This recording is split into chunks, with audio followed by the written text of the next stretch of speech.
शहर बगदाद से कुछ फासले पर एक छोटी सी बस्ती थी, जहां एक बूढ़ा शख्स अपनी आखिरी जिंदगी के दिन गुजार रहा था। वो एक खामोश और आजिज लेकिन दाना इंसान था। उसके 5 बेटे थे। इनमें सबसे बड़ा यूसुफ था, जो एक जमींदार था। यूसुफ पूरे दिन खेतों में मेहनत करता था, जमीन को सेंचता और फसलों की देखभाल करता था। लेकिन वालिद की खिदमत करते हुए कभी कभार वो उकता जाता और दिल ही दिल में सोचता कि ये जिम्मेदारी कब खत्म होगी। शाम को यूसुफ तकाहारा खेतों से लौटता तो उसका बूढ़ा बाप हकीम खामोशी से बेटे की तकन को महसूस करता था। हकीम के दिल में बेटे के लिए बेपनाह मोहब्बत थी, लेकिन वो कुछ कहे बगैर फकत अपनी नजरें झुका लेता। कुछ अरसा बाद हकीम अपने बेटे यूसुफ के रवैये में तब्दीली महसूस करने लगा। वो जानता था कि यूसुफ अपनी तकन और जिम्मेदारियों के बोझ तले दब चुका है, और शायद उसे ये महसूस होने लगा कि बूढ़ा बाप अब उसके लिए एक बोझ बन गया है। यूसुफ का रूठा रवैया उसके वालिद को परेशान करने लगा। वो अपनी जिंदगी के आखिरी अय्याम सुकून से गुजारना चाहता था, लेकिन यूसुफ की बेरुखी ने उसे गमगीन कर दिया। कुछ अरसा बाद हकीम ने यूसुफ को करीब बुलाया और कहा, बेटा, मुझे मालूम है कि तुम पर बोझ बढ़ गया है। फिक्र न करो, मैं ज्यादा दिन तुम्हारे साथ नहीं रहूंगा। 2-3 दिन बाद मैं दूसरे बेटे के पास चला जाऊंगा। तुम अपने काम और जिंदगी पर ध्यान दो, मेरे लिए परेशान ना होना। यूसुफ ये सुनकर कुछ देर खामोश रहा। दिल में निदामत की हल्की सी लहर उठी, मगर उसके लबों पर कोई सख्त या रोकने वाले अल्फाज न आए। कुछ दिन गुजारने के बाद बूढ़ा हकीम यूसुफ के घर से निकलकर दूसरे बेटे फारूक के पास चला गया, जो एक कामयाब ताजिर था और माल व दौलत की कमी न थी। बूढ़ा बाप फारूक के घर रहने लगा, लेकिन फारूक का रवैया भी काबिले अफसोस था। फारूक के लिए कारोबार की मसरूफियत ज्यादा अहम थी, जबकि उसकी बीवी सुसर को हमेशा नजरअंदाज करती और उनसे बात करने की जहमत भी न उठाती। हकीम दिन भर खामोशी से एक कोने में बैठा रहता, दिल में अपने बेटों की बदलती हुई मोहब्बत का गम लिए, मगर अपनी तकलीफ को कभी जुबान पर न लाता। बूढ़े हकीम का वक्त गमों के साथ गुजर रहा था। एक दिन फारूक ने अपने बीवी के बातों में आकर वालिद से कहा, बाबा, आपको मेरे साथ कारोबार में मदद करनी चाहिए, ताकि आपकी मौजूदगी का मुझे भी कुछ फायदा हो। ये सुनकर बूढ़ा हकीम खामोश रहा। उसकी झुकी हुई कमर, कमजोर हाथ और तका हुआ जिस्म इस बात की गवाही दे रहे थे कि वो अब किसी भी मेहनत के काबिल नहीं रहा। लेकिन उसने अपने बेटे की बात का बुरा नहीं मनाया, क्योंकि वो जानता था कि फारूक उसे सिर्फ जिम्मेदारी के पैमाने से देख रहा है, मोहब्बत के नहीं। सारी रात बूढ़े बाप की कांसी और दर्द भरी फरियाद से तंग होकर फारूक की बीवी ने कहा, ये बूढ़ा इंसान हमें मजीद परेशान कर रहा है। इनके और भी बच्चे तो है, वहां जाकर भी तो जिंदगी गुजार सकता है। फारूक भी एक कम ज़र्फ आदमी था। उसने अपने बूढ़े बाप से कहा, बाबा, अगर आप तंग हो तो कोई बात नहीं, चाहे तो दूसरे बेटे के पास चले जाएं, वहां आप सुकून से रहेंगे। आपके इलाज के लिए मैं पैसे भी दे दूंगा, फिक्र न करें। इन अल्फाज ने हकीम की इज्जत नफ्स पर एक और जख्म लगाया। फारूक ने मोहब्बत और तवज्जो की बजाय सिर्फ एक माकूल हल की बात की, जैसे बूढ़े वालिद की मौजूदगी का कोई एहसास न था, सिर्फ एक जिम्मेदारी का बोझ था जिसे उठाना पड़ा। बूढ़ा हकीम फारूक के हाथ से निकलकर तीसरे बेटे उस्मान के पास चला गया। उस्मान एक मेहनती किसान था और अपनी जमीनों पर काम करता था। उसने अपने वालिद का एहतराम किया, लेकिन उसके पास भी ज्यादा वक्त नहीं था। वो दिन भर खेतों में मसरूफ रहता और शाम को घर आकर बीवी बच्चों के साथ वक्त गुजारता। बूढ़े वालिद की बीमारी और दिल की गहरी उदासी पर उसका ध्यान कभी नहीं गया। उस्मान जब सुबह काम पर जाता तो उसकी बीवी हमेशा अपने बच्चों को सुसर के पास बिठाकर उनसे खेलने को कहती।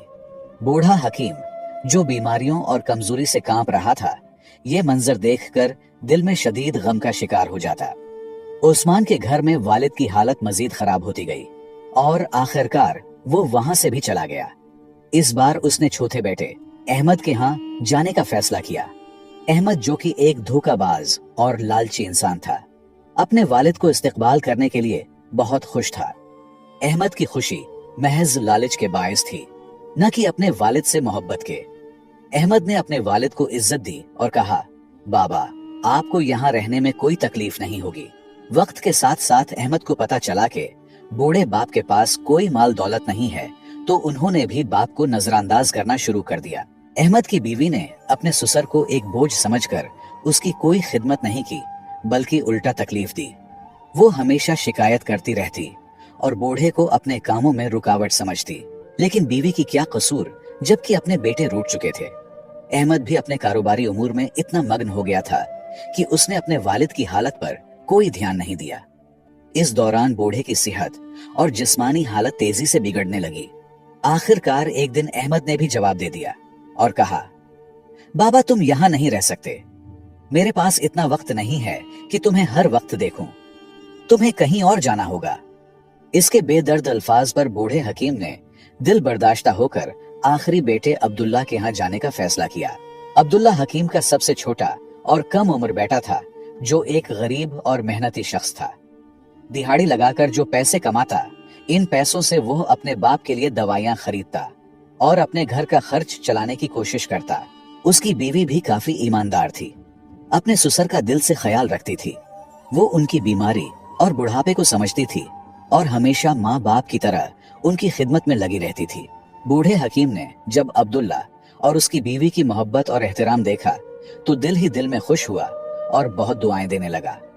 वक्त गुजरता गया और हकीम अपने छोटे बेटे के घर में खुशी खुशी जिंदगी गुजारने लगा। उसकी जिंदगी में सुकून और मोहब्बत वापस आई और वो इस बात पर शुक्रगुजार था कि आखिरकार उसे वो इज्जत मिला जिसका वो हमेशा से हकदार था।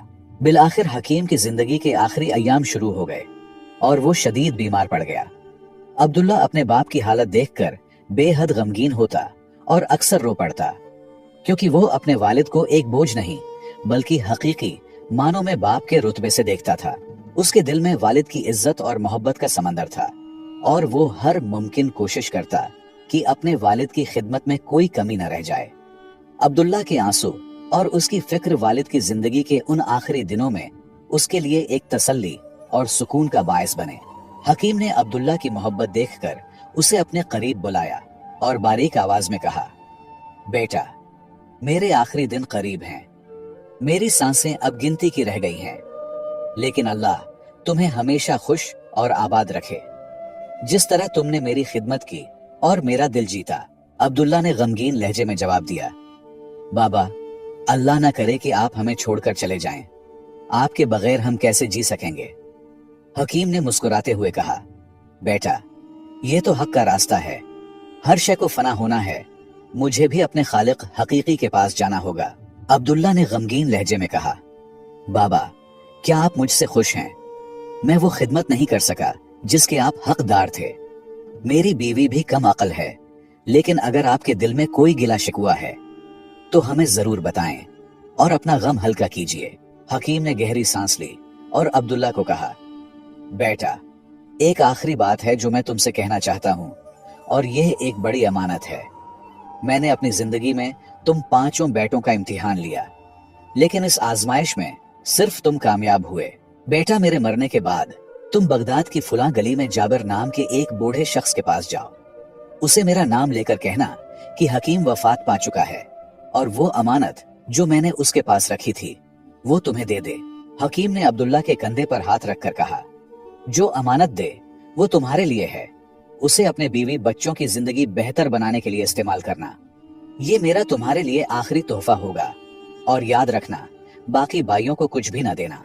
और बिलाखिर हकीम इस दुनिया से रुखसत हो गया। हकीम की वफात का गम अब्दुल्ला के दिल पर बिजली बनकर गिरा। उसकी आंखें आंसुओं से भरी हुई थीं और दिल में एक बेपनाह खालीपन था। उसकी बीवी भी शिद्दती गम से रोने लगी, क्योंकि उसने हकीम की खिदमत दिल से की थी और उनका एहतराम किया था। अब्दुल्ला ने खुद पर काबू पाते हुए अपने भाइयों को खबर दी और उन्हें जनाजे में शिरकत की दावत दी।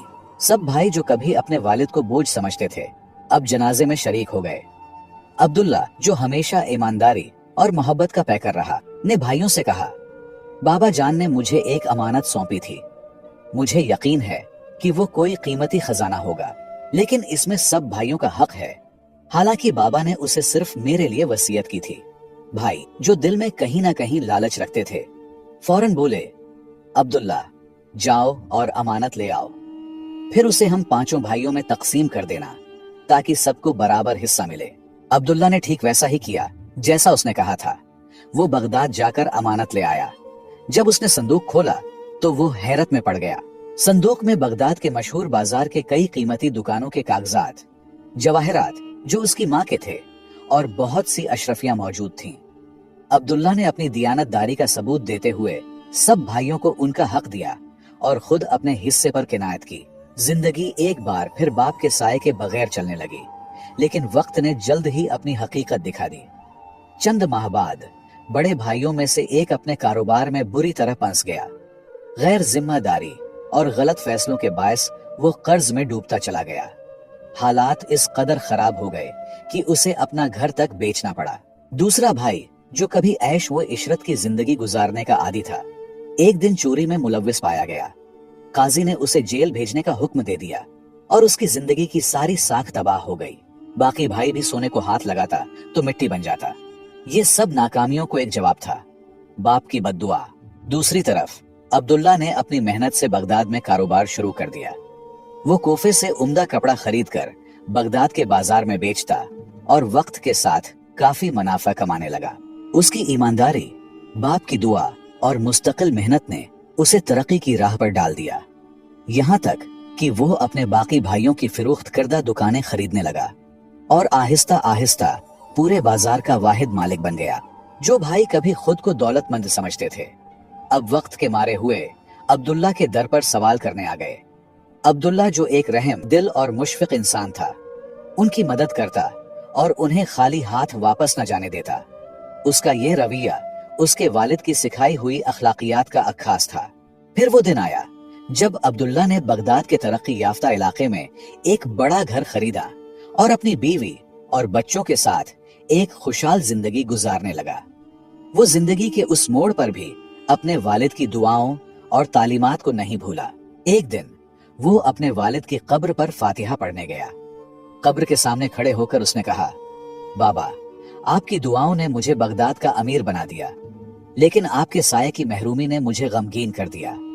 अल्लाह ताला आपको जन्नत में आला मकाम अता फरमाए। मुअज़्ज़ज़ दोस्तों, इस कहानी से हमें 3 कीमती असबाक मिलते हैं। नंबर 1, वालिदैन की जिम्मेदारी है कि वो अपने बच्चों की बेहतरीन तरबियत करें ताकि वो बाद में न सिर्फ उनका सहारा बने बल्कि जिंदगी की मुश्किलात का सामना भी हिकमत और सब्र से कर सकें। नंबर 2, एक बेटे के तौर पर वालिदैन को कभी बोझ न समझे, क्योंकि वक्त का पहिया घूमता है और कल आप खुद इसी मकाम पर हो सकते हैं जहां वालिदैन आपसे मोहब्बत और तवज्जो की उम्मीद करते थे। नंबर 3, वालिदैन के साथ मोहब्बत, इज्जत और अच्छा रवैया इख्तियार करना न सिर्फ आपके मुस्तकबिल को रोशन करता है बल्कि आखिरत में भी बेशुमार इनामात का बायस बनता है। वालिद चाहे जैसे भी हो, उनकी खिदमत बेटे का फर्ज है, क्योंकि उनकी दुआएं ही आपकी जिंदगी का सबसे बड़ा सरमाया है। मुझे उम्मीद है आपने इस कहानी से बहुत कुछ सीखा होगा। अगर आपको ये सबक आमूज कहानी पसंद आई हो और आपको मजीद पुरानी और नसीहत आमेज कहानियां सुनना पसंद है, तो हमारे और आपके